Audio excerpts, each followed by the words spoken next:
Hey, how's it going everyone? For today's video we're gonna be talking about Far Cry 3. By far the best Far Cry in the series. And here's why. Far Cry 3 was one of the first games that I played on PC, right after I started playing games on PC. And let me tell you something. The game was and still is gorgeous to look at. The game starts by putting you in the shoes of Jason Brody, a rich Cali boy visiting a tropical island with his friends and two brothers. Everything seemed nice until the group of friends decided to skydive into a part of the island that no tourists ever went to. They had their doubts, but still, they took this leap of faith and landed on that part of the island. Right after they spent some time there having fun, enjoying the wilderness and going crazy over the scenery, the island's pirates who decided to have a dress code of red t-shirts learned of their presence and thought sweet American money. So they catch and take them hostages. You start the game as Jason Brody looking at footage from their crazy trip being shown to you by Voss, the pirates leader and the alpha male of the island, using your phone. You start looking around to check the surroundings and the first thing you see is your tough brother trying to talk shit to Voss while being tied up in the same cage you're in. Voss quickly shows him that he's the alpha here and he runs the show. Voss then leaves when a mysterious boss calls for him and orders him to stop scaring you, the hostages. Voss quickly moves away, leaving you and your brother tied up in a cage with one pirate guarding you. Your brother unties himself somehow and calls for the pirate. The pirate comes close to shut both of you up, then Grant, Jason's brother, kills the pirate by slapping his head a couple of times onto a bamboo stick of which the cage is made. Jason whispers,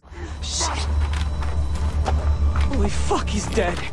Like a baby. His tough brother tells him that he learned this in the army. I don't think the army told him that he can kill someone by shaking him a bit, but you know, Ubisoft made it happen. Anyways, you escape the prisoners camp with Grant, and when you get to a safe spot to check the map you obtained earlier, Voss, the alpha dude, shoots Grant in the neck, killing him in a few seconds, in front of Jason's eyes. Voss then gives Jason a few seconds as a head start to start running. Voss thought that this would be a fun way to have his red pirates exercise a bit. So Jason starts running after Voss shouts a reference from Forrest Gump.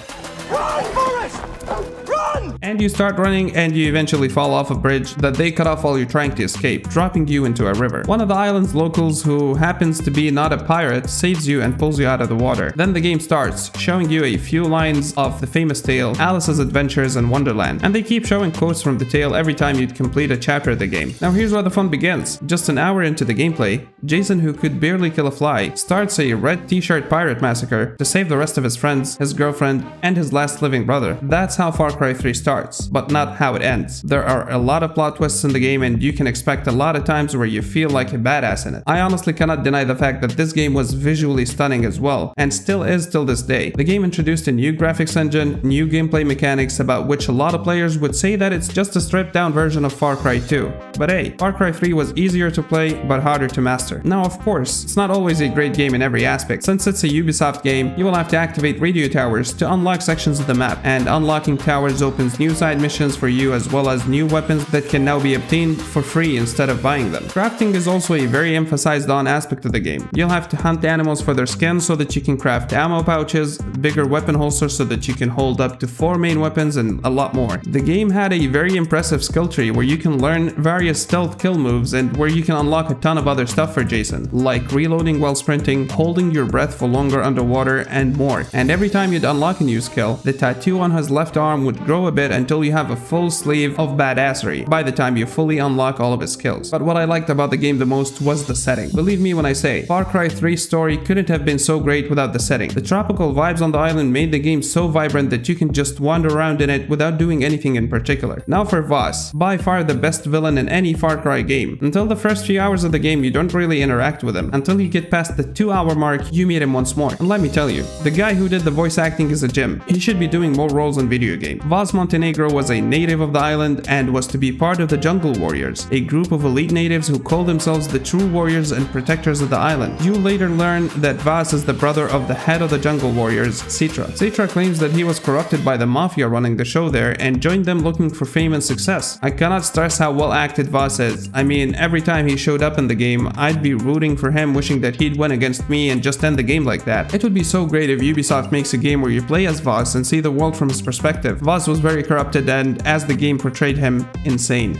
But the definition of insanity is. Voss was still Citra's brother deep down inside, and the game showed us that he had some of that little brother in him, but he would always act so crazy and murderous to stay in control and on top of things amongst the pirates. You eventually end up killing the guy 70% through the game's main story. Then Jason decides to go after Voss's leader, the man who called him in the beginning of the game. So the game opens a whole new section of the island for you to explore and have fun in. How crazy is that? The first section of the map was enough to have you playing for hours just to explore it and have fun. I'm gonna be honest with you here. The second part of the island that unlocks near the ending of the game isn't as cool as the first one. It really seemed so empty and rushed. There were the usual towers to activate and unlock cool stuff, but other than the fact that there's a whole new area to explore, there was no new content introduced. I mean, by seeing a new part, you'd expect some sort of new mechanics to be shown in the game. But no, you only get a wingsuit that was almost useless because there were so little points to jump off of to enjoy it. The only way you could have mostly used it was to jump off radio towers after you activate them. Bear in mind that those towers had zip lines so that you can get down easily anyways. Enough of criticism though, and on to the last boss of the game. The last boss of the game is an Aussie named Hoyt, who became rich by trading slaves. He had set eyes on this island because of its ruthless nature. He knew that with just a few dollars, he can get anyone on his payroll and control the island. Anyone else who disagreed was sold to slavery. He was a very sophisticated man though. Unlike Voss, he wasn't emotional and wouldn't start screaming like a maniac whenever something went in the wrong direction. You of course end up killing the guy in a quick time event scene, only to wake up to a room of dead bodies that Jason probably killed in his rage. You save your last brother and get him to safety afterwards. The game's story doesn't end like this, but I will leave the true ending out of this video because honestly, I do think that some of you might have never played it yet, and I would like to give you a chance to go through it and test it out for yourselves. I mean, come on, the game is only going for like a couple of bucks now. All in all, the game is one of the very few that I still remember even though it's been ages since I played it. The story is very memorable and the scenery is amazing. Now, as a quick fun fact about the game, Voss almost wasn't in it. Can you imagine a Far Cry 3 without Voss? Turns out everyone's favorite off-the-handle sociopath nearly wasn't in the game at all. Ubisoft's original plan was to use a hulking brute named Bull as the chief antagonist, but when actor Michael Mando came in to audition, the developers loved the chilling bipolar energy he brought with him, and they hired him straight away, ditching Bull and creating the insane villain we all know and love. He turned out to be such a fantastic character that they put him on the cover of the game. Now, this is it for today's video. I would really love to hear your experience with the game if you've ever played it already down in the comment section below. And if you liked the video, hit the like button, get subscribed for more, and I'll see you tomorrow with a new video.